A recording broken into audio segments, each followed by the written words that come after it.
Okay, today we're going to be talking about poetic devices. Now, I realized that as I was in a creative writing class, that not everyone knows this terminology that I mentioned in the email that I sent, but poetry is when you have segments of lines. So for example, the wind blew softly in the night, but then you don't end it with a period, and instead you have another line that starts continuing the sentence, or different things like that. There's also free verse poetry, which is basically where it looks like regular prose, but the difference is that you are trying to explain a concept or a metaphor, or it's all, symbolic language, and it's not really just like telling a plot or a story. It's trying to more tell you about a concept rather than telling you about a story. Now, some poetry can tell a story, but generally it tells it in multiple parts. So a great example of that is a sonnet. William Shakespeare wrote loads of different types of sonnets, and most of them were about romance and things like that. And with sonnets, there's also dozens of other people who wrote sonnets, but the point being, sonnets were generally an idea where it'd be like, you talk about how gorgeous the person you're in love with is, and then in the next sonnet you talk about how you wish you could be together, but you can't. Those aren't in the same sonnet, those are different ones. However, if you were to put them all together and just say, like, this is how beautiful I think they are, and this is why I wish we could be together, that would be more of a story, because you're telling us what is going on. However, prose is the terminology for regular writing, novel writing. So, for example, once upon a time there was a lovely princess, but this princess was plagued by a curse. That's prose writing. You could theoretically make it poetic, which is why you can use poetic devices in your prose. However, prose writing is when you're telling a story. Poetry writing is when you're telling us a piece of a story or a piece of a concept. Anyway, point being, you can use poetic devices in your prose or your regular writing. Typically, prose is just any writing that isn't poetry, is another good way to define it, for lack of better nuance. Alright. However, that doesn't mean you can't use poetic devices. In fact, it is quite encouraged. And you'll find that oftentimes editors, like myself, will actually encourage you to use certain poetic devices. For instance, you might notice this in certain books, but there's kind of a rule of threes for repetition. So generally when you repeat a phrase or repeat a word, you want to do it in a set of three. More than three and it starts feeling weird. Less than three and it feels awkward. One is too much. One, meaning the more, is too much. Having repetition just over and over and over and over again makes the reader go, I don't like this. But just having it twice makes the reader go, why do you repeat it twice? However, three is considered to be the perfect amount, both in poetry and prose, for repetition in such a way that it feels like you're giving emphasis to the word or phrase without giving it so much emphasis that you're just bludgeoning people in the face. There is such a thing as too much emphasis. And then if you just do it twice, it just feels weird, because a lot of people can say the same word twice, and that can just feel awkward. Feels redundant. So, with the rule of three, a great example of this is she wished she could be like Clarice. Clarice was beautiful and strong and faithful. She wished she could be like Clarice in the way she was smart and intelligent and kind. She wished she could be like Clarice with all her heart. See, that repetition of three is very much a poem. You could make that a poem. But if you put it in prose, it simply just makes you kind of feel something deeper. Now, if you only had it twice, it would kind of be like, why do you say it twice? That's awkward. But if you said it 4 or 5 times, it's like, okay, we get it. You wish you could be like Clarice. Move on. We're done. But with three, it kind of gives it the I wish, I wish, I wish. And so that last wish kind of makes it so it just packs that extra punch that it needs. And it feels like, okay, we not only understand you, but we feel it more emotionally. So 3 is generally a good number if you're going to repeat something like that, if you're going to feel something like that. Alright. Another poetic device is beats/accents. Now this is much more popularly used in more medieval type writing and Latin writing. However, that doesn't mean you can't use it. It just means it's a lot harder. The reason why it was primarily used with Latin is because with Latin, the way that it was written made it so it was a lot easier to be able to tell where the accents are for the sentence. Unlike with English, it's a lot harder. William Shakespeare, funnily enough, actually wrote in, I believe it was iambic pentameter, and that's why all of his stuff, when you read it out loud, sounds almost rhythmic and kind of weird, because it's like no normal person would say that. Well, duh, it's written in iambic pentameter. No one speaks that way. The point is it's supposed to be beautiful. It's not supposed to be normal. And a lot of people are like, oh, well, don't you want people to speak normally? Yes, but there is such a thing as style, too. If you want to do a fun, funky kind of style, that's totally acceptable. William Shakespeare is one of the most famous writers of our time, and yet he wrote every single line in iambic pentameter. And people probably looked at him and went, you're nuts. And he's like, but I have style. And that's what matters. So to explain with beats and accents, it's basically the, accents is actually a perfect word to do that, is kind of an intense and then a lull. So there's like accents. You don't pronounce it accents, you pronounce it accents. Which one are you emphasizing when you speak is going to tell you what it is. Now, iambic pentameter is when you kind of do this, but in sets of 5, which is why Shakespeare sounds so bizarre. There are all sorts of different things that you can do with accents and with beats and a sentence. You don't have to do this, but I will say if you do, it will make your poetry gorgeous and fun and interesting. However, it can also make a certain line of prose very interesting too. You could absolutely do this with various sentences if you're like, I want them to feel the beating of their heart. Well, write down your sentence and then figure out if you can make it sound like a heartbeat based on accents. People may not even notice that you've done this, but they'll notice it subconsciously. They'll be like, I like that sentence a lot, but I don't know why. But you know why, and that's what's the most important thing is that you know how to do this. If you'd like, we can always practice this later if this is something that interests you, but it's a fascinating kind of a fun concept. Because it is hard to do, I will admit. Tripping over my own cord. Alright, there we go. No longer tripping. Alright.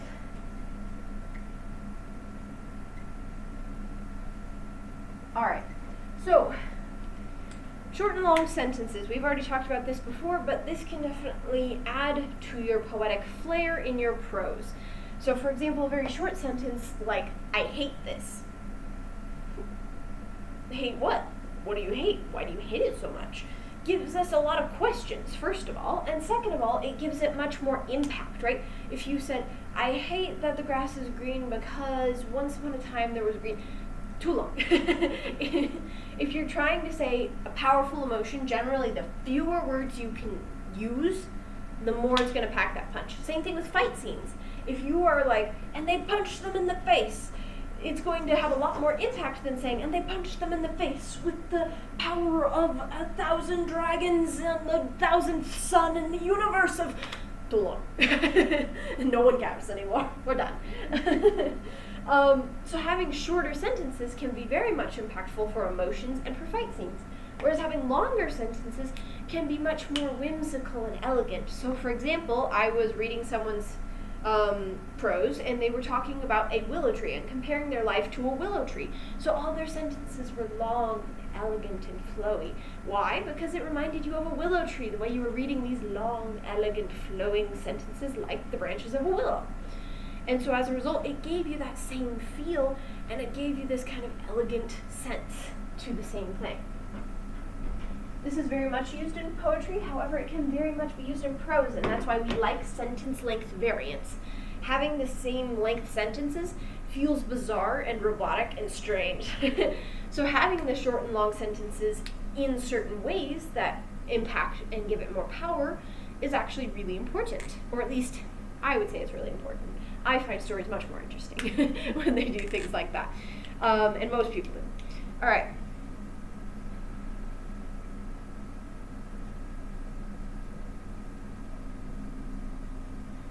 definitely something they do in poetry, is funky punctuation, where you add random things and the editor goes, that's not right, but it works. And you can very much do this. Lots of times poets will leave a sentence off halfway, and then they'll continue the sentence on the next line, and then not even end it with a period, they'll end it with like a semicolon. And you're like, whoa, that's wild. You can do this too. I will say be careful with the semicolons. Semicolons, though fun and are interesting, when overused can be just kind of strange. Also make sure the sentence before your semicolon and the sentence after your semicolon are complete sentences, because otherwise you don't need a semicolon. That's the purpose of the semicolon, is to have two separate sentences that are united by a semicolon. Lots of people just think it's a fancy comma. It is not a fancy comma. So, that is the one bad thing about funky punctuation, is it is a great poetic device that you can use and you can play with, and you can be like, oh, I'm going to add a comma here because you need a slight pause, but not a full pause. You can do stuff like that, and it's so much fun. But make sure you know the rules first before you break the rules. Be sure you're aware of, oh, this needs to be here versus this doesn't need to be here. For example, I was talking with someone the other day about commas before the word or, and commas actually are acceptable before the word or, but only if you're kind of like coming to a pause and then saying, or this. You could also use a period there. However, commas are also perfectly acceptable there. But most of the time, you don't want to put a comma before an or. So again, that's a stylistic thing. It's important to know the original rule, so that way when you break it, and the editor goes, that's not right, you can say, this is why I broke it, and then the editor goes, I see, okay. And then you're on the same page. If the editor just goes, that's wrong, and you go, sounds cool, they're not going to take you as seriously. The same thing goes with short story writing. Even people who don't know the punctuation rules, who aren't editors, can feel when a sentence is improperly punctuated. They can kind of sense it in your subconscious. Even if you're not fully aware of it, in your subconscious something says, that's not quite right and I don't know why. However, if it's stylistic and you're able to pull it off stylistically, most people don't even notice. For example, there's actually a very famous author, I don't remember her name because I haven't read any of her books, but one of my friends was saying the other day that she has a lot of dependent clauses. Now, dependent clauses are obviously sentences that are not complete sentences. This is, again, a poetic thing, which is perfectly acceptable and fine, and is an example of funky punctuation. Should she have connected it to the last sentence? Yes. Did she decide to make it its own sentence? Also yes. But the reason why is because for her style, it gives it more emphasis, and it gives it more power. Some people are still bothered by that. They can be grammar Nazis if they want to, and go in their own grammar Nazi corner and enjoy that. But that's not how writing novels works. Some funky, strange punctuation is actually generally encouraged. Alright. Next thing we're going to talk about. Oh no, marker's dying. Yeah, just switch over to a new marker here in a second. Is alliteration. I'm going to switch before it dies completely. Now, alliteration, obviously, most of you probably know this one, is the fun one where you say, like, the cows could not conceivably, etc., etc. Or you have the same consonant at the beginning. There is a lot of power to this because of the fact that if you use hard consonants, so for example, C, or like beating bombastically, though that's also a very powerful consonant, right? It gives you more power and more oomph to your sentence, and it feels kind of like a punch in the face of fun, like, this is cool.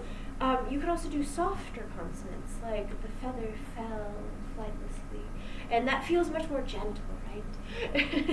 So you can do this with your sentences to give a much more gentle feel to them, or a much more powerful, like, in-your-face feel to it. It also gives it, again, more emphasis, because people don't naturally alliterate. So because people don't naturally do this, it makes it so that when you do it, people are like, oh, I have to pay attention to this sentence. This sentence is interesting, and it pops out, and it has flair. Flair is very much important. Now, if you write a whole story in alliteration, that's going to be a little rough to read. But good on you if you're able to do that, but holy heck, that's going to be a challenge. But with alliteration, it's a lot of fun to have sometimes the extra power to it, the extra oomph to the sentence, and it also can, like I said, give that more gentle or that more powerful feel to the sentence based on the consonant you choose to alliterate. It could also give more feeling to the end of a sentence too, or the beginning of a sentence. If you have just the beginning alliterate or just the ending alliterate, that can also give it kind of an extra pop. And people are kind of like, ooh, that stands out to me. That sounds interesting. It kind of gives it a little snazziness to it. It's kind of like when you walk into school and there's like people wearing normal clothes, and then there's that one person who's like wearing normal clothes but with a necklace, and you're like, for some reason that gives it more flair, gives it more fanciness. Even though they might be wearing the same outfit as someone else, because they added a necklace to it, you're like, that looks fancier, right? Same thing with alliteration. If you add, it's the equivalent of adding accessories to an otherwise normal outfit that makes people go, ooh, that's more interesting than it was before.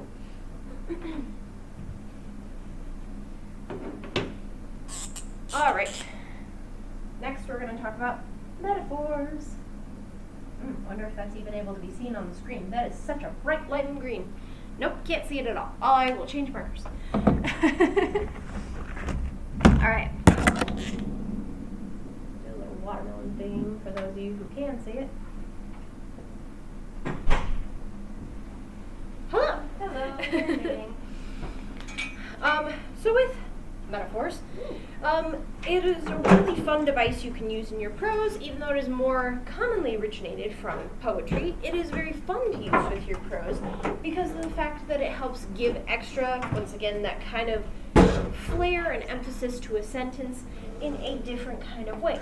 Now, the difference between simile and metaphor is, because we're going to talk about that as well, is the fact that simile uses like or as. So you say, it is like they are the sun and they are the moon. That is a simile. However, if you said, they are the sun and they are the moon and they are not, then that's going to be a metaphor. You are comparing them to the moon, except instead of comparing them with like or as, you were saying, nope, they just are. That is what they are now. And the reason this is interesting is because whatever you compare it to can give you a sense of how the writer views that character. If they say, so-and-so is like the sun, that makes it seem much more gentle. That's a simile. However, if they say, so-and-so is the sun of this universe, that makes it sound like they are the all-important, shining being, the protagonist of protagonists, the ultimate, it kind of gives them a little bit more intrigue and a little bit more importance to your story. Or if you say, they are boring, honestly, they remind me of a rock. That is going to, again, be a metaphor. Why do they remind you of a rock? Well, they're probably quite boring, is my guess. Unless you're talking about a crystal, in which case you could be like, they remind me of the finest of crystals. That makes you go like, ooh, so they're valuable, they are interesting to you, they are glittery and shiny and intriguing. So that's a great example of how metaphors can emphasize character growth specifically. Sometimes you can use metaphor for other things, but I would say character is the most common comparison. Right. Let's continue to use pink because green is not going well and blue is dying. So,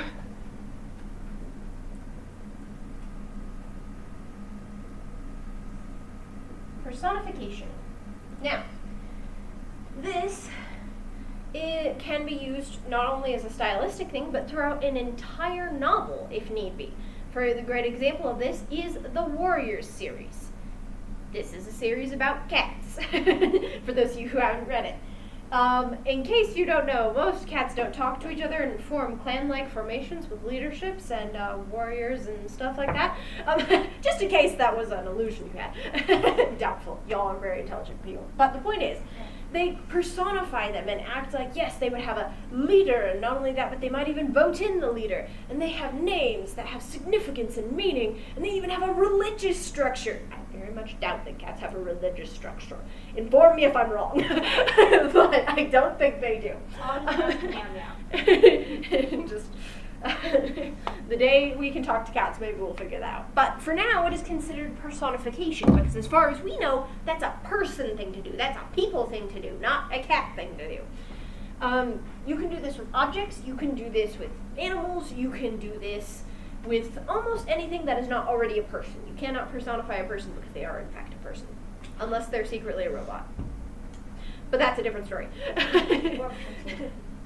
But you can tell a whole story from the point of view of an object or an animal and have them act like a person, and that is considered part of a style, actually. It is not considered regular. It is actually considered stylistic and in some ways poetic. The reason why the Warriors series is so popular is because lots of people like cats, right? However, it makes them be able to relate to cats more because they do a lot of human stuff. And it gives a cat-like perspective on human things, where it's like, we drive around in cars, that's weird. And I'm like, yeah, from a cat perspective, that seems really weird if you didn't know what a car was, or why it was there. It also gives them personification because they have relationships, and they have drama and romance and all of this crazy stuff that generally, most of the time, cats don't necessarily have. I know we don't like to believe that our cat will fall in love with one person and one person only, but that's not how cats work. That's a people thing. And even then, there are some people who have multiple relationships with multiple people, called polyamory. And that's a personification thing, too. If you were to give them multiple relationships as well, and then claim it's polyamorous, that would also be personification. Because it'd be, once again, putting a personified thing onto an animal. An animal wouldn't identify as polyamorous, because that's not how they see it. That's just how they function. But we see it that way as people because that's how we identify. And so that we see it that way. Even if it's not weird for them, to us, that's how we see it. All right, long story short, very fun thing to use, especially in middle grade to young adult fiction. Especially with talking animals. That makes it fun. All right, we already talked about simile a little bit, basically using like or as. So to say they are like the moon and they are like the sun, and therefore they will forever be apart, one reflecting the other's beauty. You know, that sounds very poetic and awesome. However, it also makes it so you see the relationship between the characters better, using simile. So we're going to move on to the next one.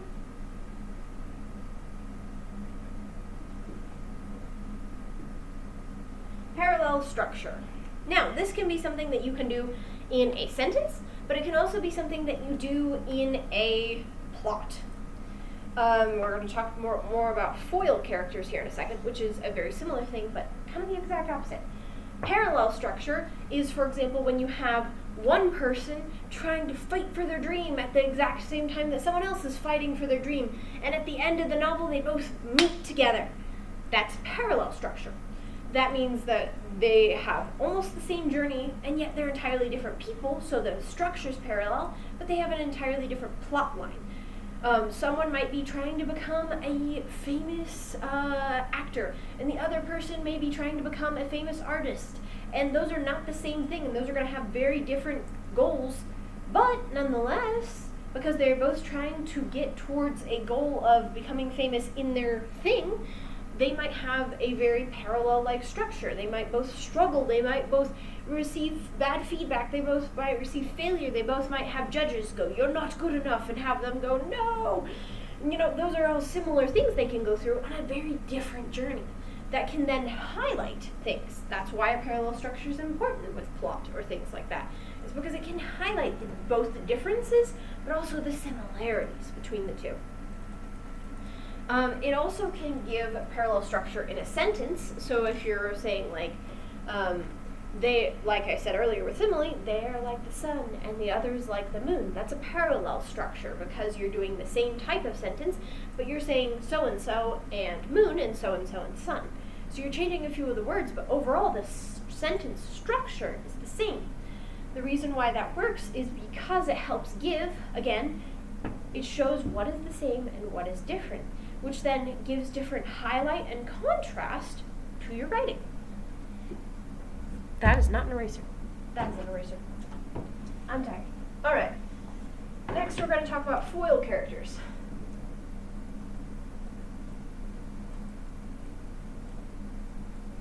Now, a foil character, a great example of a foil character, is the live-action Mulan. Now, for those of you who haven't watched it, feel free to skip forward about 30 seconds. Those of you who have watched it, you're aware of the fact that there is the witch and there is Mulan for the new live-action movie. Not as new anymore, but new, and or that's not the old cartoon.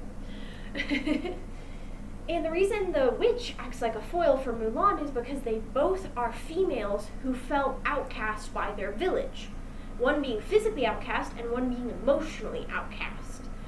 However, it's about how they decided to use it. Mulan decided to use it for good and decided to choose to not use it at all or use it for good. She was like, I'm going to not do this unless I can do good for my family and for my country. Meanwhile, the witch said, who cares? They banished me, so burn them all, right? And that's kind of a drastic foil. There's one person saying, I will use this ability to do good, and there's another person saying, because they didn't accept me, I will use this to prove to them that they should have accepted me. And I will do anything to do that, including burn down villages and cause havoc and problems.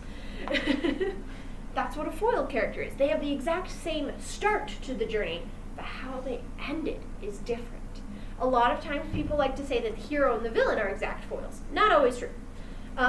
Sometimes, like in Mulan, true. But not always the case. Sometimes foil characters can be another character, a side character, maybe even the romantic interest. But they are going to be different people, not always the villain and the hero. Although that is a very, very common one, like I said. And part of the reason why is because most villains think, not all villains, some are just straight up psychotic, but most villains think they are doing the right thing, right? They're like, in the name of getting X cool, really good, positive goal done, I'm going to do all this negative stuff. So for example, a great point of that is how we treat deforestation. A lot of people are like, hey, if we chop down this entire forest, we can do all of these cool things with all the money that will be made from the paper that we made for this forest. And it's like, well, yeah, you can use that money to donate to charities and all that, but then what about all the animals you just displaced? That's a problem too, right? So it's kind of got this like drawback and positive, and it's the same thing with foil characters. You can have a villain that thinks what I'm doing is right, and what they're doing, even though it may have a good goal, is not positive. A great example of this is Thanos. Thanos thinks he's doing the right thing because he's like, overpopulation is bad, yada, yada, yada. We won't get into that. But point is, he thinks he's doing the right thing. He's like, if I get rid of half of the population, then we'll solve all of our problems, right? That'll be great. And even though his idea is good, where he's like, we'll have more resources if we have less people, true, but you'll also be killing half the population. And so that's a great idea for a foil character, if he was to have a foil. He doesn't. But if he was to have a foil, that would be a great option. You can argue if you think he has a foil in the comments. Feel free. But I don't think he really does. I think he just kind of is evil but thinks he's doing the right thing. Another great example of foil characters is romantic interests. One that I edited recently, I'm not sure when it will be published, but I'm looking forward to it, is there is a character who is just gaining a scholarship and just starting to go to college and is like, I will do all these great things with my scholarship, and meanwhile the other person feels like a failure because they just missed keeping their scholarship by 1 point. And so as a result, they feel like a failure and they feel like their life's falling apart because they just lost their scholarship. And that foil character was very fascinating to see one person blossoming under this new scholarship opportunity and the other person crumbling because they lost it. And so it makes it so much more impactful than if you just had one story or the other story. Putting them together makes it so that you feel that much more power behind the story. Boop. All right. Now this is a basic one, but nonetheless it's important. Word choice, also known as diction. A lot of people will call it diction in the professional sense, but I'm just going to say word choice because that's what it is. So, a great example of this is, for example, Wow, I'm saying example a lot. The sky is blue. That's an interesting sentence, I guess. But if you say the sky is the color of sapphires, that's much more interesting, right? And it gives a much more lavish tone to your sentence. Or if you say the sky is the color of the back of a made-up animal name, that makes you go, this is clearly a fantasy story because I've never heard of that before. Or if you say the sky is dull and dreary, like the color of a spider web left alone, that gives a much more haunting and sad and kind of almost spooky vibe to the sentence. Word choice can very much change your story from being one kind of feel and connotation to another. I highly recommend doing this, especially with color.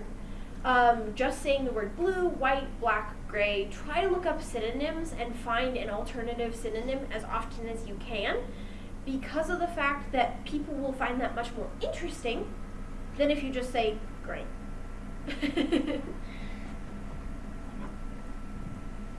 Alright. We gotta make sure the spelling is one right. Wait. Alright. This is a much more old poetic term with soliloquy. Now, soliloquy is basically where the person is giving a speech to no one. This is very common in things like Hamlet and Romeo and Juliet, where like Romeo is talking about Juliet out loud to no one. And Hamlet is talking about how like everything's falling apart and everyone sucks and everything sucks and life sucks, and he's like saying it all out loud to no one. He has his little to be or not to be, everything sucks, but is it worth it to live at all because everything sucks? It's kind of a depressing speech, but it is nonetheless famous. And soliloquy can be very much used in modern day prose. Is it an old, outdated thing? Yes. However, that doesn't mean it can't be used well in prose. The best thing I would say to do is to have them talking to no one because the person isn't there and they want them to be. That is the biggest thing, whether they're dead or whether they're far away or whether they feel like they can't talk to them and they're practicing talking to them but they're not actually talking to them. I don't know about you, but I've definitely done that where I'm saying things out loud that I'm like, this is what I plan to say when I see so-and-so. And this can be a very powerful thing because it can show you all the things they want to say even if they don't say them. Because there are a lot of times where we say things in the privacy of our own homes that we would never say out loud, right? Sometimes we're super, super upset at a person or frustrated. Like I know that there was one time where I was super frustrated with one of my professors this year. And so as a result, I just kind of out loud was like, this is all the things I wish I could say to you. Did I say any of those things? No. But would it be very interesting if someone was to write me as a character and show that moment? Yes, because it would show all the powerful emotions that I had that I was keeping up locked inside because I was afraid she might damage my grade if I said the things that I actually wanted to say. And so soliloquy can actually be a great way of showing powerful emotions that people wish they could say to other people, but feel like for whatever reason, whether it be social construct, threat of their grade dropping, threat of things falling to pieces, threat of not quite being sure whether it's the right thing to say, the threat of losing them entirely because they're worried the relationship's going to fall to pieces if they dare ask about this specific thing. That's all very powerful. And I wish soliloquy is one of the few things that William Shakespeare did that I wish would come back. I want to see more of it in writing because it is actually something that people do and that is very, very powerful. All right. Last thing that we're going to talk about.